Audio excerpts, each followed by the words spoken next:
Here we go. Good Lord. One wouldn't think it would be this difficult, would it? You would hope not. There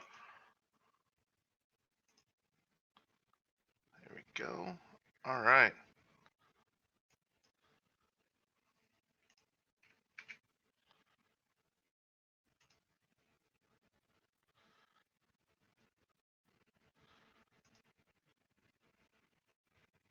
Now let's see if we can get this going on over to Facebook.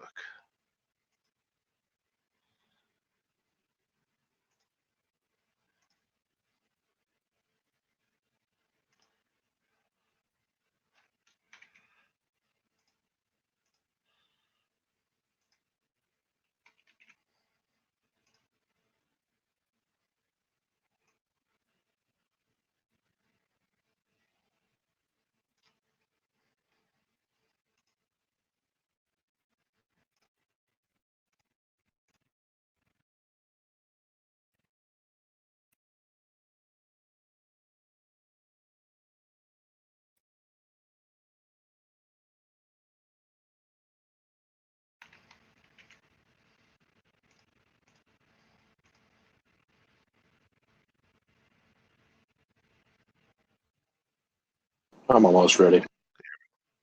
There we go. All right. So we are now live on the Facebook and the YouTube. Sweet. All right, all right. Man. So how's your week been going, man? No complaints.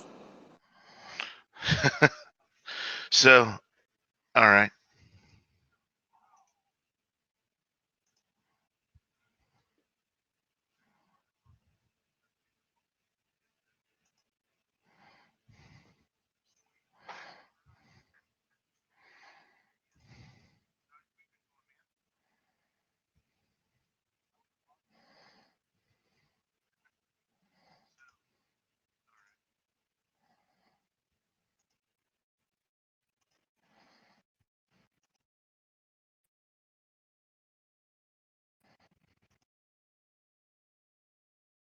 All right, so it looks like it just gonna be us for a while. So, you ready to rock and roll, Scott? Or you still need a minute? Let me swallow my food.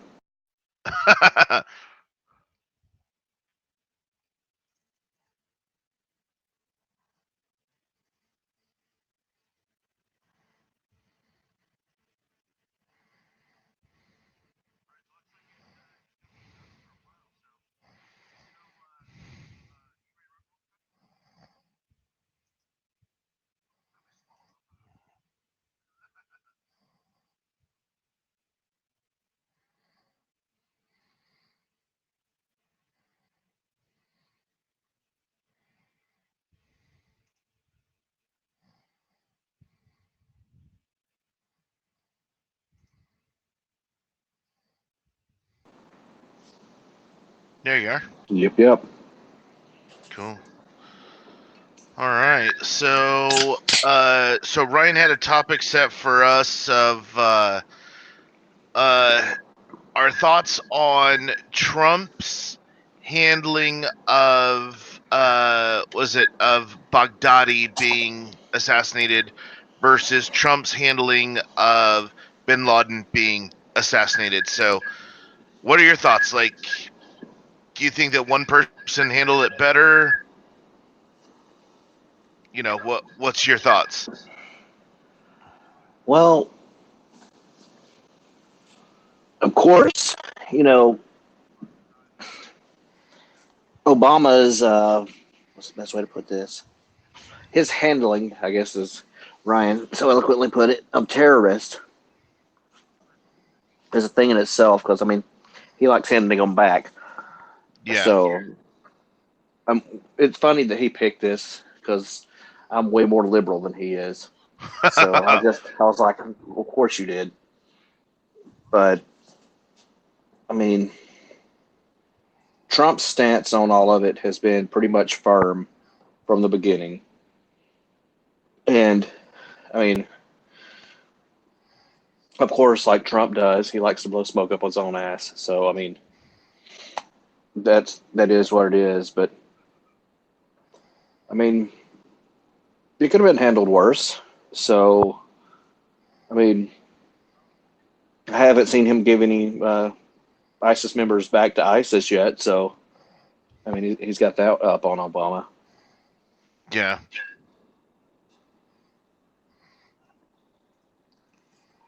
How about yourself? I mean, yeah.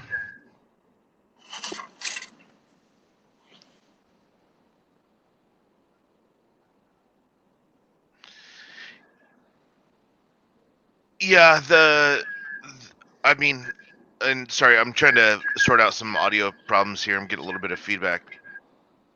Okay.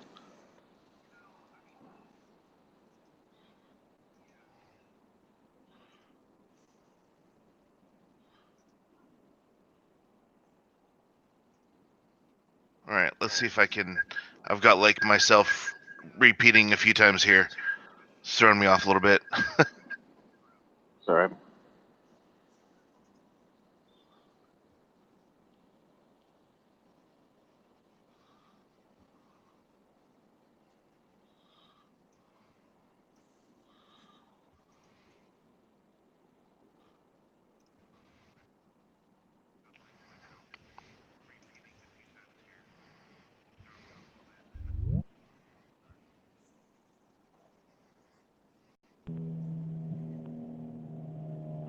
Desiderio, hey, looks like we got a third. Look at that. What's up, motherfucker? Hey, Scott, I got Desiderio. We served on the USS Cleveland together, so figured I'd get a third veteran in with us. Nice. Hey, you gonna So. run my social while you're calling me by my full first government name? I'm probably the only one that can pronounce it properly, huh? Probably, yeah. Hey, so all right, so Des, I'll tell you like what we're talking about tonight, and then I'll give my 2 cents. So we're talking about like how President Trump handled this guy Baghdadi being assassinated a couple days ago versus how Obama handled the assassination of bin Laden. And so like my 2 cents is like, did Obama release terrorists out in the wild? Yeah, he did. Like fuck him. Like shame on him. And I'm sorry, it's like if you are going to declare jihad against the US or essentially like ISIS and commit damn genocide, like I'm sorry, like uh, am I pissed that the dude got to kill himself with a suicide vest before we could parade him around and like be the barbarians that the rest of the world thinks we are and drag him through the streets and go, this is what happens when you fuck with the USA? Yeah, I'm kind of bummed about that. Um, I Ryan and I, we've talked about this. We talked about it like on one of our first podcasts. The movie Ender's Game. And if you're dealing with a bully, if you're dealing with terrorist organizations, there's only one way to win, and that is to be as violently brutal as quickly as possible to prove a point that if you come and fuck with us, it's going to be a bad day. It may not be tomorrow, it may not be the next day, but eventually when we catch you, you're going to pray to God that you hit the bang bang trigger before we did. And so am I glad that Trump went around and uh totally just demolished and eliminated this guy and then went on Twitter and boasted about it? Absolutely. I think that's what we should do. And make it a damn good point to all these idiots around us that want to tinker around. Hey, if you do that, like it's going to be a bad day for you. So I'm glad that Trump did it. I wish that Obama would have. That's my 2 cents. So, your thought, Des? Man, I saw that, but I don't pay too much attention to the news. I've been doing other shit, dude. I'm not even gonna lie. Man, I was trying to go to the gym. Uh, a pipe busted in the restroom, so apparently the gym's gonna be secured all week. So my fat ass went to a quick trip, got some ice cream. I just came back home. But I really haven't been doing the politics thing, man. You know, it's sensitive around certain people, and I mean, we served, and everybody's got their own opinion as far as if Trump's a good guy, a bad guy, and all that other crap. And I just don't get into it, man, because I don't like to argue with people. You know what I mean? Everybody's got their own opinion about whatever with the government nowadays, or even like before when we were enlisted. But I don't know, dude. You know what I mean? I don't. We don't know. We weren't there.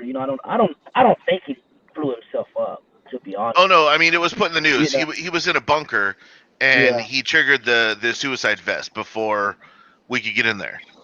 Yeah. I don't know, man. I don't know. So I mean, like, would you rather have a president be diplomatic about it, like Obama was, or? And by the way, Des, like everyone that participates in our weekly roundtable, it's like, hey, as long as we're like keeping it honest, I mean, there's nothing to be offended about here. So, like, we all are, higher thinkers instead of just the knuckle draggers that want to, you know, throw dirty words at each other. So, like, we can all have varying opinions, and there have already been a few times where we disagreed on stuff, but we can all do it like adults. And so, like, I mean, would you rather have a president, go and brag about it, or would you rather have one that, you know, operates in a diplomatic fashion? And that's Trump's style. He's Yeah. gonna let you know everything that he's got going on because he just doesn't care. Like he's just on another level with shit. I mean, obviously, we already know Barack Obama's like really professional and everything. He'd have handled that situation way different than Trump has or did. You know what I mean? But I mean, it is what it is, dude. We'll find out come re-election time. How much of a good or a bad guy Trump is if he gets reelected or not. You know what I mean? Obama was reelected for a second term, obviously, because you know he was putting in good work. You know what I mean? And it happens, but I don't know. I'm a Trump supporter, so to speak. You know what I mean? But I just don't get into the depth of it. You know, Yeah. I'm either for it or I'm not. It doesn't matter, bro. The rich are getting richer and the poor are staying poor. Right. So, and whatever category you fall in, you know, it is what it is, and Ryan, I'm good on it.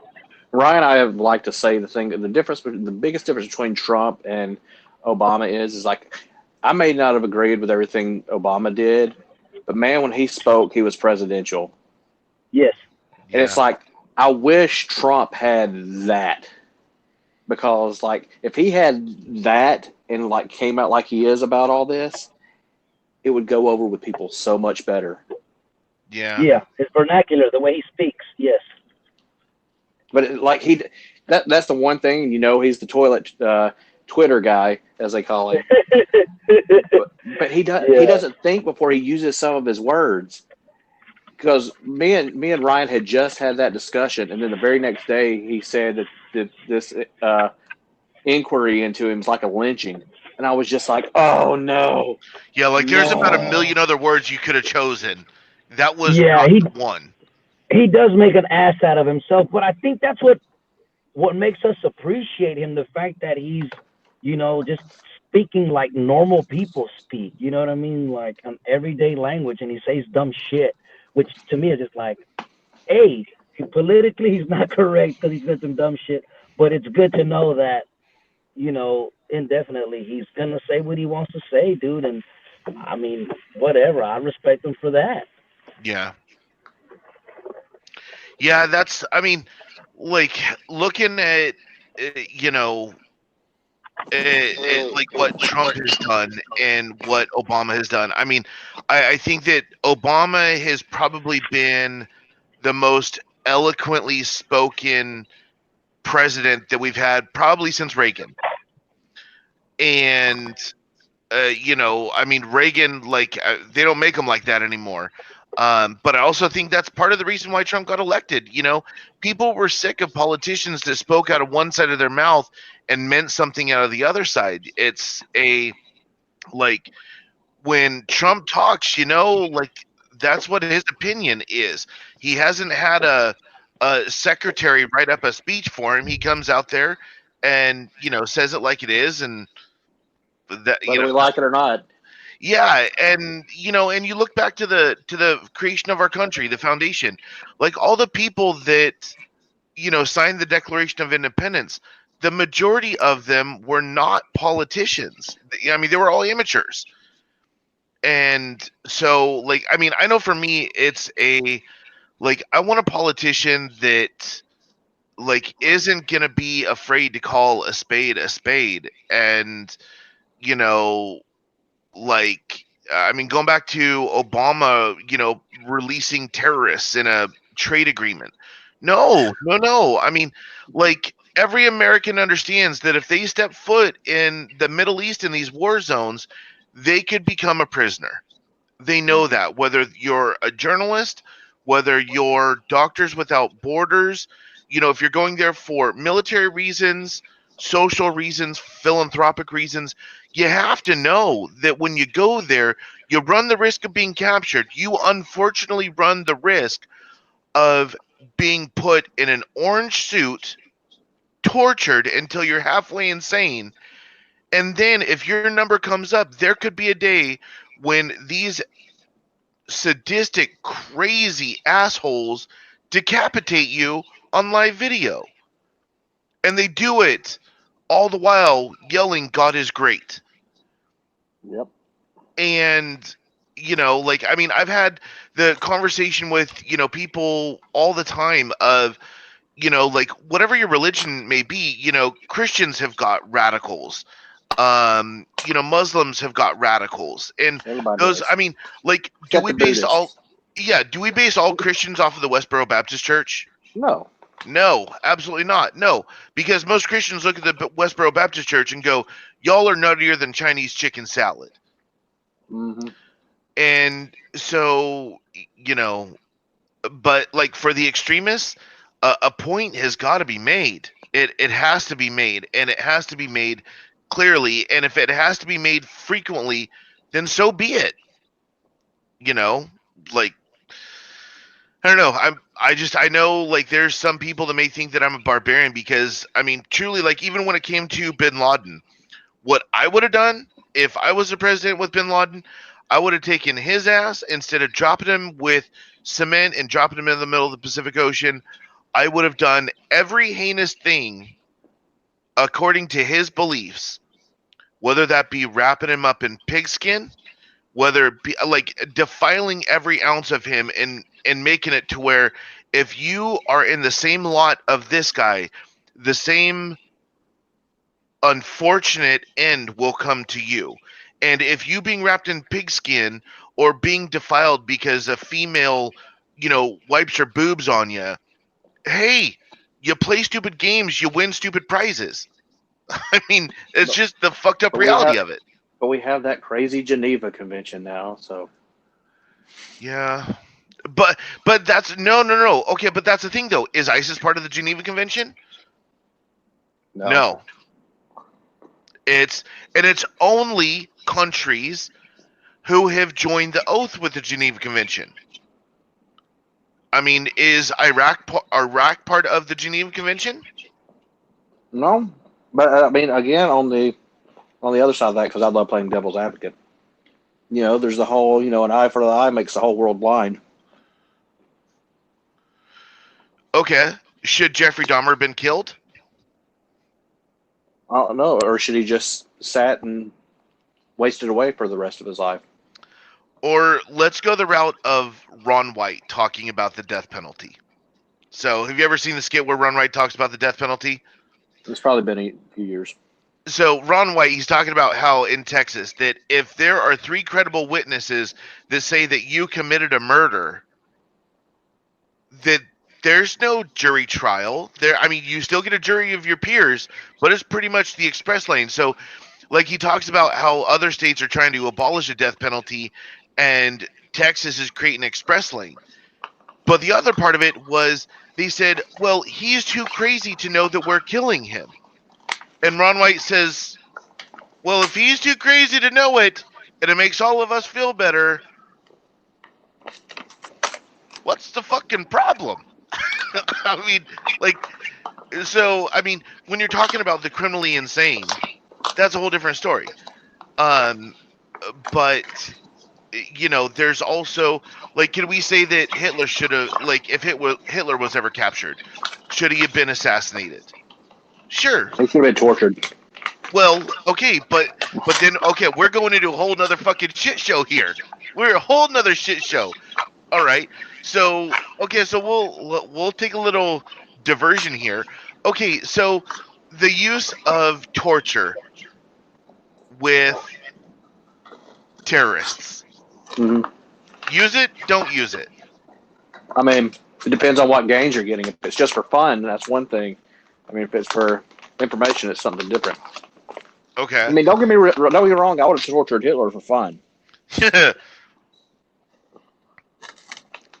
So, I mean, like, I don't know. I mean, call me fucked up, whatever. I don't care. But I mean, these people that are trying to go and commit genocide and commit these absolute evils against humanity, fuck it, end them. I mean, the world is a better place just to have them over and done with. So, I mean, that's my 2 cents. Curious, what people are Oh, I watching mean, think. oh yeah. If anybody wants to say anything, I mean, I agree with you. Like, by the time that I know you were out and about before I was, but by the time I got in country, like our ROE was basically you couldn't do anything until they fired a shot at you. Yeah, yeah, So it's like, that's no good. no, That's no good at all. I mean, and I mean that's one of the reasons why I got out. I mean, I'm not trying to, uh, sit on a ship that can only go 18 knots, which is like 21 miles an hour. I'm not going to wait for this small boat loaded up with C4 to come and blow up all of my shipmates. I mean, like, I'm not going to wait until you wave and you show me your red button. No, if you're coming to the ship and I've already shot off my warning flares at you, I'm sorry. No, I'm not sorry. I'm sorry for humanity that I have to cross a line and end someone's life. But I would much rather, if you, I see terrorists the same way that I see bullies. That when you choose to decrease the value of someone's life to the point of killing them, regardless of what your ideals are, your right to life has now been forfeit. And, obviously, we join the military. We know that there may come a day that we may have to end someone else's life, but we pray. I mean, even Mattis. I mean, Mattis said, I come to you with tears in my eyes. Please do not go to war with us. yep. But if you do, we will end you in every fashion possible. So we're talking about the meanest some bitch in our military history since Schwarzkopf, since, I mean, people in World War II saying, please, let's settle this diplomatically. And these crazy people just aren't going to have any of it. We were just discussing him the other day, and we're saying that Mattis has Hey, Sup, Des? sorry, dude. I got disconnected. You're good. You're good. We're talking about General Mattis. that man has forgotten more military history than I will ever learn. Absolutely. The genius. But I mean, even Mattis still, like, he tried to settle it with diplomacy Oh yeah. before it went to full on war. And I mean, it just, Like when you've got someone that is that brilliant of a mind, I mean that dude could write novels for the rest of his life on war and strategy and psychological warfare. Like I read about one thing that he, back in the very beginning of Iraqi freedom and enduring freedom, he got all these LRADs and he would put on classical music and blare it at the combatants. If you had to listen to classical music all day long, or he would do annoying stuff, like he would put on, like I heard one time he put on Toby Keith, and you know, I mean, after a while, Toby Keith would start to get annoying. Um, but when you still have this man that, with his knowledge, is, I mean, General Mattis of anyone in the world right now, if there was anyone that could orchestrate uh, the annihilation of a country, it would be him. Oh yeah. Oh But yeah. what does he try and do? He tries and settles it with words first, with common sense. Like a good leader does. Yeah, but he also understands, and kind of like with dealing with bullies. There's a like I love my mom to pieces, but her advice to me when dealing with bullies was always to walk away. And I can't tell you how many times I got pummeled in the back of my skull because I walked away from a bully. It Yep. wasn't until I finally had enough and I stood up and I beat the dog shit out of him that he finally stopped. And like there's bullies all across the world that are the same way. It's until you show them that, look, I'm capable of crossing that line, but I don't want to. I don't want to. But if you push me into a corner, I'm going to turn into a rabid dog, and I'm either going to go above, around, below, or I'm going to eat my way through you. Yep. And and that's, so I mean that's how it is. With terrorists, there's never going to be a day that we can go to them and talk it out. I don't think there will ever be a day. No. And they start these kids, I mean, I've seen these videos of 4 and 5 year olds walking around with pistols and they're training them to shoot, or they're brainwashing them from an early age that it is honorable to die for your god. When you're talking about ideologies like that, there's the only way is through entire annihilation, genocide, essentially. That's why I've always said that we should just pull everybody out, let them deal with themselves. If they come over here, oh, we'll take care of them, but let them destroy themselves. Yeah. Instead of killing our guys, just let them destroy themselves. Not our problem. But then the rest of the world, so the rest of the world calls us assholes and bullies for sticking our nose where it doesn't belong. But if we pull out of there, it's going to become World War III there. It's going to become a free for all. It's if you took every kingpin, drug kingpin, every mafia kingpin, and suddenly set them loose for a no holds barred cage match. It's going to be a Royal Rumble. Not my monkeys, not my zoo. But then the rest of the world is going to call us assholes for pulling out. We're already assholes for being in there. Exactly. So yeah, like shit, cut your losses and run. And if then they start coming over here, I said since 9/11 happened, you know what? And this was before Trump was even involved in politics. I said, you know what? If these fuckers don't want to play along, fine. Turn it into a big old glass parking lot, sell it to Trump, and let him build a fucking casino and a strip club. But then Trump became the president, so he can't really buy it now, I guess. That's, like conflict of interest. Yep. But I mean, that's so. You got any 2 cents on this, Des? I mean, you were there. You were there with on the Cleve in 03. And our rules of engagement pretty much hamstringed us.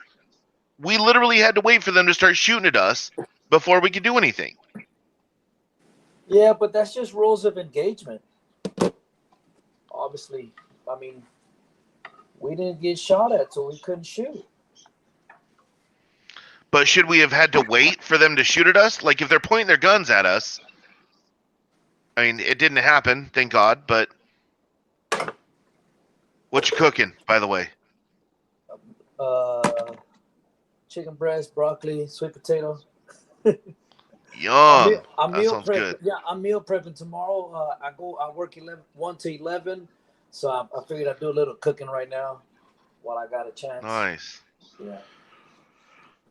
All right. Well, let's. I guess. I think we've kind of beat this dead horse a little bit. So, let's chat about. I guess some more fun shit. For people about to get out of the military. So, let's see. What was the other topic that Ryan had for us? Let's see. That was the only one he sent me. So That one and so best practices for people who are getting out of the military to reintegrate into the civilian world. oh, Yeah, that's a shit just show. go to random places and just stand in lines. And then wait for someone to say that they're out of whatever you're looking for. Oh yeah. Yeah, that's a shit show. So, Des, how long have you been out? So I got out in my first term was 2006 when we came back from Iraq the second time from deployment. Then I went back in and then I did another 4 at an air squadron here in Texas, VR-59. We flew commercial airlines for military personnel. Okay. And then I got out in 2017. So, So okay, so 13 to like for the past 17. 2 years, like what have you like was your transition easier the first time around or the second time around? Nah, fuck no, bro. It's never been easy. I don't think civilians will never understand it. Civilians will never get, our foul mouths, our attitude, our our work ethic, our way of thinking and how we get things done. You know what I mean? They'll never understand. But, kind of sort of because we've been institutionalized and they haven't. You know what I mean? The military don't give a fuck about you. They throw your ass out there and they tell you to do it and you just do it. Civilians, Right. civilians are sensitive. They care about, you know, have you had your coffee or how's your morale and how's the family and all that other crap. I don't know. They get babysat out here, man. Yeah. But I'll forever be grateful for it. You know what I mean? Because, I mean, I've had a couple of civilian jobs where I was micromanaged and I just hated it, dude. And I tell people all the time, I said, that's why I left the military, dude. I got tired of the bullshit, Yeah. But then I've also been grateful for it because some of those shitty jobs and the people that you work for in the civilian world, you tell them, this is how we work and this is how we get shit done. And they're just like, oh, you're crazy. Something's wrong with you. Or, why do you talk like that? Why do you act like that? And it's just like, dude, I came to get shit done. I'm working. Leave me alone. Yeah. We've talked about that before, haven't we? Yeah. Yeah. It's interesting. It's different, man. It's different being a civilian for sure. Like people don't understand. Like everywhere I go there with a purpose.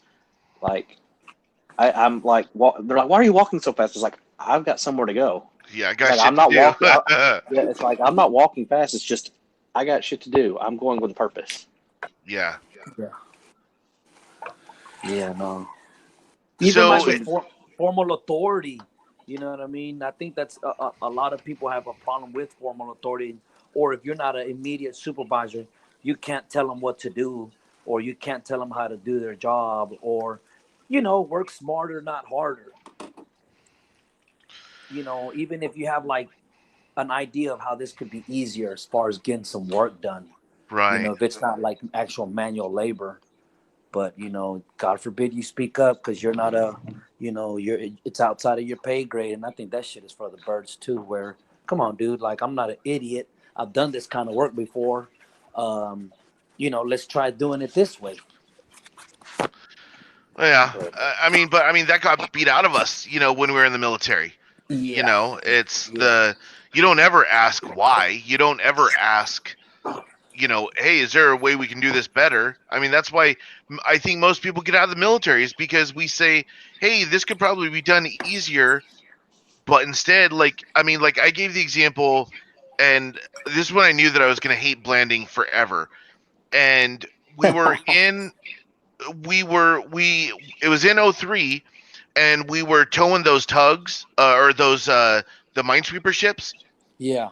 And we were using that towing hauser, and instead of going and having Tardy go get the RT that's rated for like 15,000 pounds and roll the spool down the well deck and pick up the line as we're going, no, Blanding's dumbass was like, no, let's just use blocks and chocks and chains, and we'll just have these people sitting on a bosun's chair and just heave and have 15 people do it for 7 fucking hours.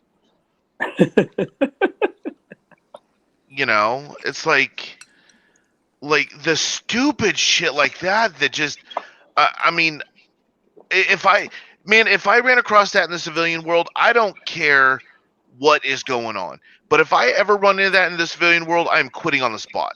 I don't care how much the money is. Like, I can't deal with that level of stupid ever again. Hard pass.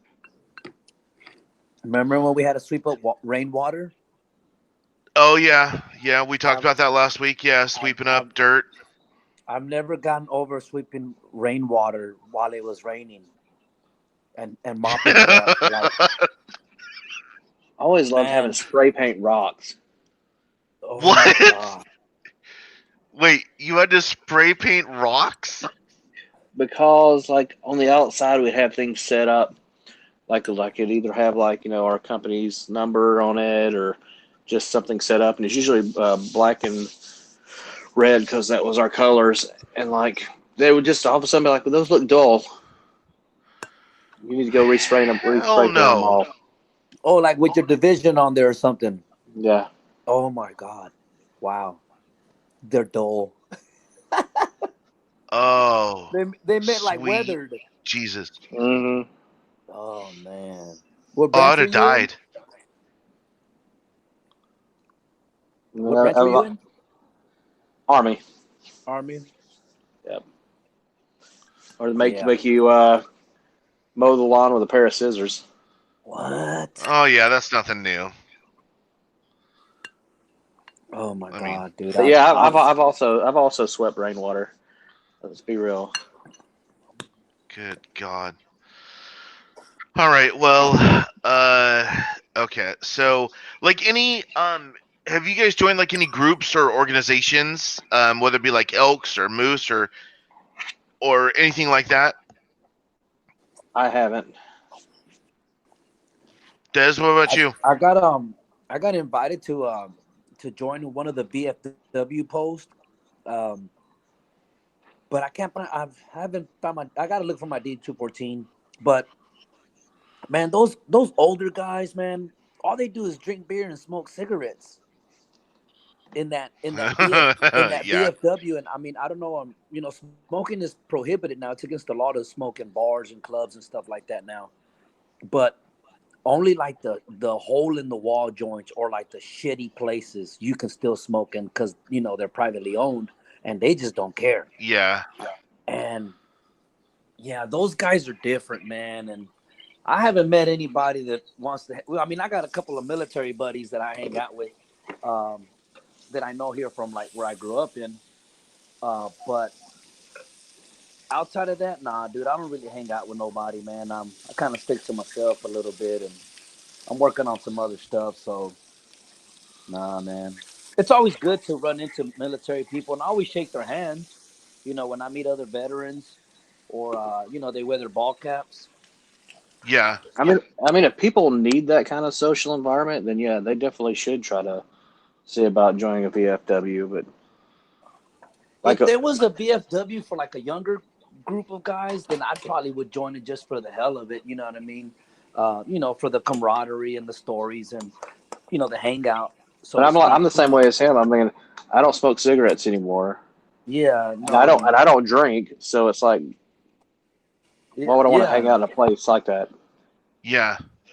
Yeah, I mean, that was a hard part about the Elks too. Was, I mean, like I had an ongoing offer to like the World War II vets and the Korea vets that if they um if they would meet me like on a Saturday or Sunday, that I would buy them drinks as long as they kept telling me stories.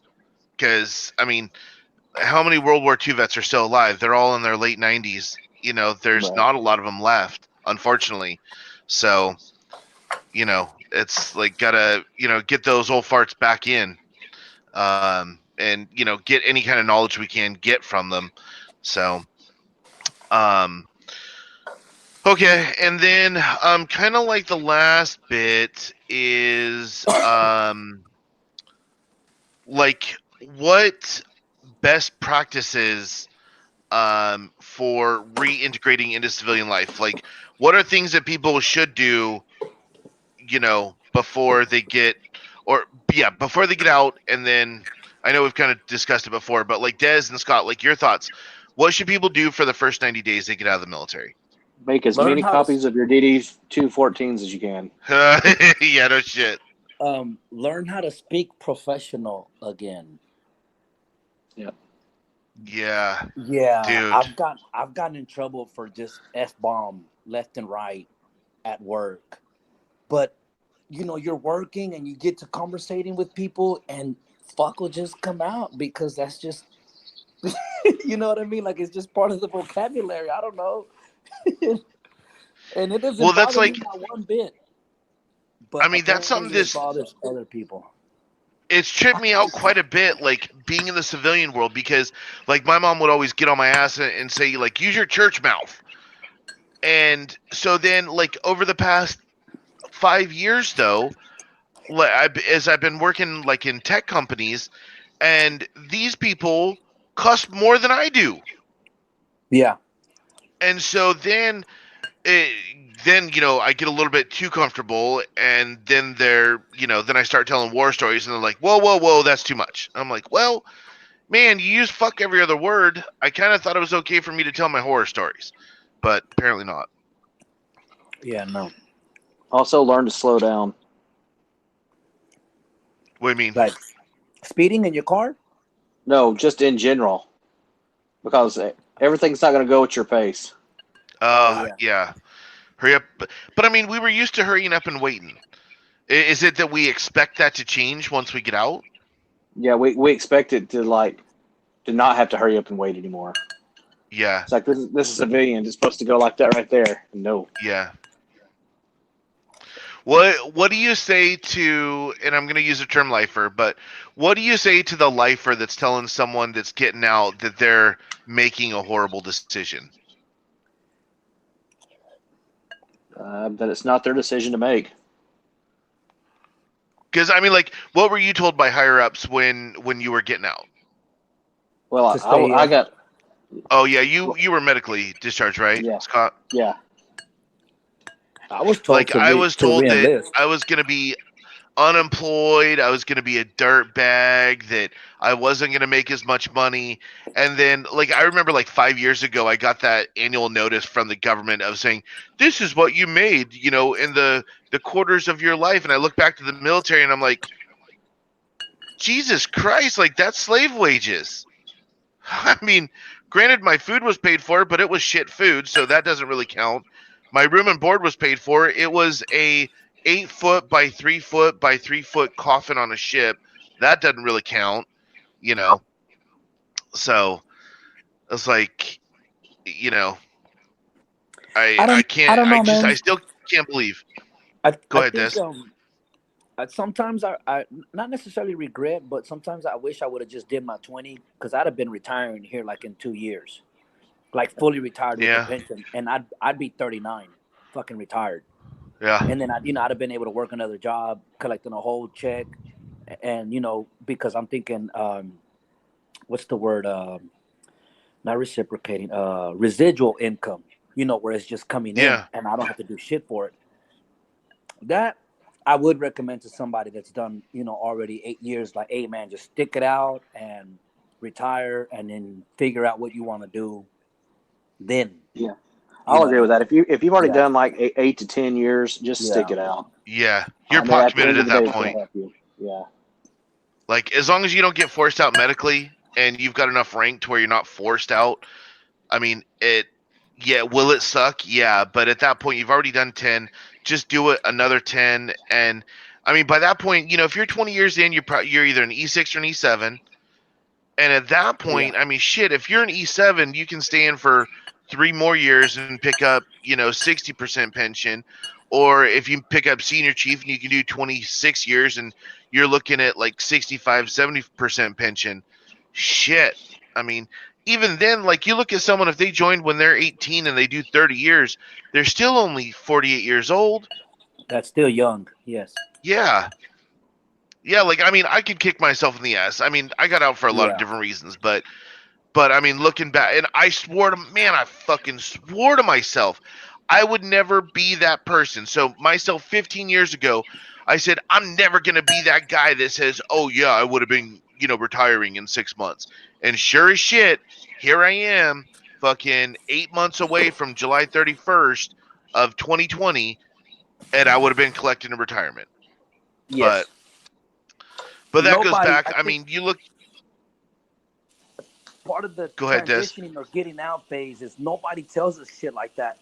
And of course, when we got out, we were still in our early 20s, so we weren't thinking retirement, pension. We weren't thinking long term because we were like, "Oh, I'm young. I'm gonna get out tomorrow, and I'm gonna get a badass job because I got out the military, and I'm gonna be easily hired or hireable." See, And when they military retired me out, they gave me the choice. It's like, we can give you a lump sum, or we can give you retirement for the rest of your life. And I was like, well, I will take it for the rest of my life. I mean, it's not a lot, but I mean, it helps. yeah. Yeah, And that's. with getting out, because they told me they wanted me to reenlist. I got out of E5. Um, and within the next 3 years, I would have reenlisted, and I would have, I would have made E6. I would have made E6 what, like in 10 years. Yeah. So I probably would have made E7 within 15. So I really would have been chilling. By the time Oh, yeah. I'd hit 20 years, I'd be an E7 or E8, which is great, which is nice. You know what I mean? But I should have just never broke service. I should have just stuck it out and stayed in and just ran with it. But But see, then again, I joined at 23, and like I always tell people, I was like, I'm not a military guy. I'm just a guy that ended up joining the military. yeah, And but I was going to be a lifer. It was like it. Why wouldn't you? Right. Oh, okay, yeah. Had you not gotten medically discharged? Yeah. Okay. Yeah, I think things like that, like a class or something like that, to really find out if you really want to get out, should be integrated in that. What was that, mock class or whatever they made us do, like for 2 days when you were about to get out? The TAPS class. The TAPS class, yeah, that was garbage. Yeah. Yeah, that was. I didn't learn nothing those 2 days. No, not at all. Nothing. Learn I don't nothing. even know. I don't even remember the process. Don't feel bad. When I got medically discharged, they don't even do that. You just wait until they give you your orders, and you're done. Oh, Jesus. They just tell They you, don't. here's your paperwork. You can go home now. Yep, pat you on the head and then on the butt, out the door. And nothing else. Christ. Yep. Oh, They didn't give me like any numbers to get any help on the outside. Nothing. Good God. Dude, I've gone to the VA for some disability stuff, and man, I can't do it. I can't apply for shit because, man, I see, like you were talking about those World War vets. You see the Vietnam vets, and people that don't have no limbs, or are talking to themselves, or just like on wheelchairs, and I'm like, dude, I can't. I got 10 fingers and 10 toes. Fuck it, I'm gonna figure it out. You know what I mean? Shit sucks. Some days are good and some days are bad. But you go to the VA hospital, man, and you get a sense of reality real quick, and you're just like, fuck this, I'm going home. Yeah. Yeah, but also, like, I mean, like, I'm with you there, but at the same token, it's like Des, do you have like chronic heartburn? Yeah, I thought it was just because I'm Hispanic and I eat a lot of spicy shit. But there'll be some days where I don't eat nothing spicy and I still get it. You get heartburn from water. Are you the same way, Yeah, Scott? or like Yeah. anything tomatoey. And so, like, almost every single veteran that I know deals with chronic heartburn, something that Tums and a Zantac ain't gonna cover. It's you have to take a daily prescription in order to one not get heartburn, or the worst, which is when you get that verp at like 3 a.m, where like Where you it throw wakes up. you up and the back of your throat is on fire because like you vomit burped, You throw up and and you wake up. Yeah, it's happened to me and before. almost every veteran that I know that served from like 95 to now, Excuse me. almost I think all it's of us received the smallpox vaccination. Almost all of us received the anthrax vaccinations. Like my thought, like both of those had to have some kind of fucked up effect on our body system because, like, you look at Gulf War veterans, and the majority of those guys, like, they don't really deal with heartburn shit. I thought it was And because of the Tabasco. there's no way because, like, I eat spicy food, all the time. Yeah, What we ate breakfast, lunch, and dinner at the Roach Coaches, you know. yeah. So like for me, like going to the VA and having a 10% rating for hearing loss and knowing that my health care is covered by the VA for the rest of my life. Granted, like I went and did the hearing test. I was kind of surprised by the hearing test results. I'm like, Oh my! I knew that I I had some lost a quarter of hearing my loss, hearing. but like I didn't realize just how bad my hearing loss was. I'm like 60% off in my right ear. And I'm like, God, like I didn't realize it was that bad. So, like, do I get health care for the rest of my life? Sure, yeah. And do I go and pay a couple bucks at the VA for prescriptions instead of 50, 60 bucks through private health insurance? Hey, that works for me. And so, is it a reality check? Yeah. But God only knows what we're going to encounter when we're in our 60s or 70s because all these goddamn vaccinations that they did with us, Like, that's what worries me, is what's going to happen. Think about, like, when our ship was in the yards, and all this asbestos shit, mesothelioma. Like, that scares the dog shit out of me. Oh yeah, and You the know, paint when we would get high from the paint, when be all the well, fumes and that was shit. recreational. That was because it was the only thing available. Well, no, remember when we'd be painting in the troops' berthings or the spaces, and we'd be in there and Yeah, all the paint, and we'd be high from the fumes and shit. yeah. Yeah, and then everybody was giggling, and we got in trouble, and they were like, "Get out of here!" And yeah, I remember I don't those know, man. days. Uh, those were good. Those were good days. So, now Des, you ride motorcycles, right? Yeah. What, how, like, do you know of any programs that Harley has going on for veterans? I'm just gonna ask because I'm curious. Um, no, not necessarily for veterans, but they have like this little course when I used to work at Harley that you can ride around right there, and they'll train you, and you can talk to somebody, and they'll help you like ride better, or just like how to maneuver around shitty drivers, or But like shit special shitty. pricing or anything for veterans? Nah, I think it's like $30 or something like that, and you only do it like you can go weekly. I think they have it or something like that. But it's offered through somebody else. It's not offered through Harley. It's like an outside party. Gotcha. Yeah, Harley doesn't do anything. They say that they offer veteran services and programs, but really you just get fucking 10% on, on gear or something. But Still Basically, you just don't pay better than taxes. nothing. yeah, no, they don't really, or you get double points at the Harley over here where I was at. You would get double points, and so any in-store purchase, After a while, you could, you get discounts.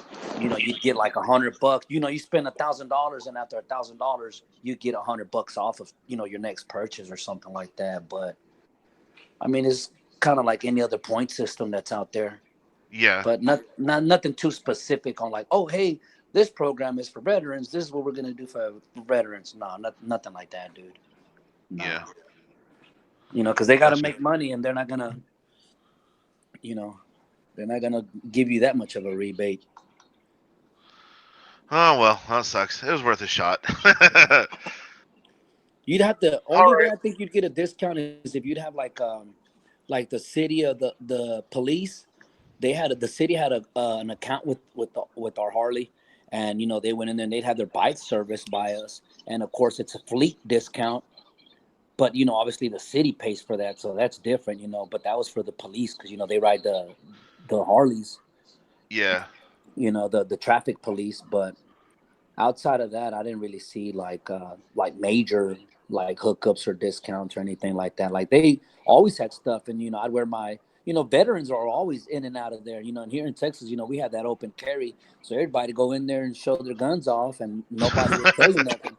We had guys, walking in with all kinds of guns, and oh shit, let me show you my gun. Oh, look, what do you got? And we'd just be sitting there showing each other your guns, and they would never tell us nothing in store. That's And awesome. some of them were cops, some of them were like DEA, feds, or like tactical police, or military personnel. So I mean, it's just a little different over here in Texas. Yeah, just a Yeah. little. Just a All right. little. Well, okay. So last bit, and then we'll wrap it up for the night. Who's gonna win the World Series? I don't watch Houston. baseball. You don't watch baseball, Nope. Scott? All I watch is football, and all I watch is college football. How Go about them Cowboys. 49ers? Oh man, 7-0. Ooh, ooh. Just music to my ears. I am rooting for the Texans though, or for the Disastros. I want to see the Disastros win that World Series. I think the last time you guys were 7-0 was when John Montana used to play for 99ers. The last time the Niners were 7-0 was the year they won the Super Bowl, and that was 1990. Or no, they won in 95, but they didn't start 7-0. But yeah, we played y'all in the Super Bowl in 95. Yeah. So. Yeah. Yeah. I will. Oh, that was when T.O. took the football to the Star, wasn't it? Yeah. Mm-hmm. I will tell you my one Oklahoma Texas story. Since I moved here to Oklahoma, I went to a WWE event, and there was one of the wrestlers had a Texas symbol on them. So I thought it'd be funny to say "Hook 'em horns." I found out you don't say that in Oklahoma. Real quick. Yeah. Bro, everybody that heard me. Yeah. You almost got Stone Cold Stunner. Yeah. They just all turned and looked at me, and I was like, he said it. and my wife, who's lived in Oklahoma her whole life, was like, "You don't say that here." Yeah. And I was like, "Do you want to die?" I was like, "That's how you die." I'm an Alabama fan. I don't care. I was like, rolling tide. Right. I could care less about Boomer Sooner or Hook 'em Horns or whatever. Yeah. Roll Tide all day, all night. Nice. All right, fellas. Well, we're just a little bit over our mark, so thanks, Des, for joining in, man. Yeah, if you ever want to join in, having me, dude. yeah, good seeing you. And if I ever make my way out to Texas, I'll have to connect and go find some spicy Mexican food. I'm here, fool. Cool. All right, Scott. Have a good evening, fellas. Take it easy. Yep.